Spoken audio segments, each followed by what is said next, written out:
Hello दोस्तों, नमस्ते, प्रणाम। मैं सुनीता यादव आज अपने यूट्यूब चैनल पर आप सब लोग का स्वागत करती हूँ।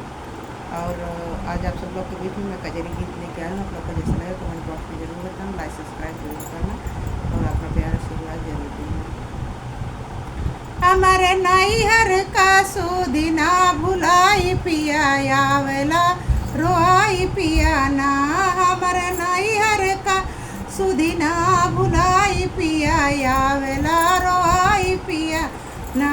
माया नैहरे में होती सुदी बार बार लेती, माई नैहरे में होती सुदी बार बार लेती। बिना मायू का हो, बिना मायू का हो तबा विदाई पिया आवेला रोई पिया ना।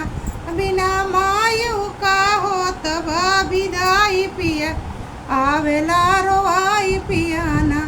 हमरे नैहर का सुदिना भुलाई पिया आवेला रोई पिया ना।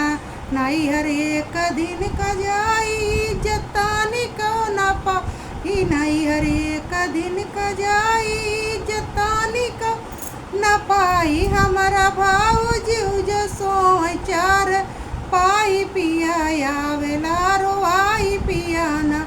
हमारे भाऊजी जो सोचार पाई पिया आवेला रोई पिया ना।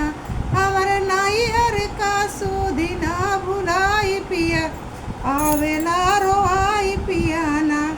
हमारे तीन तीन भाई मोहतानी को नयाई, हमारे तीन तीन भाई मोहतानी को नयाई। बिना मायू का हो, बिना मायू का कैसे नैहर जाई पिया आवेला रोई पिया ना।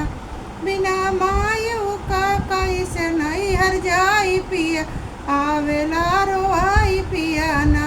हमारे नैहर का सुदिना भुलाई पिया आवेला रोई पिया ना। हमारे नैहर का सुदिना भुलाई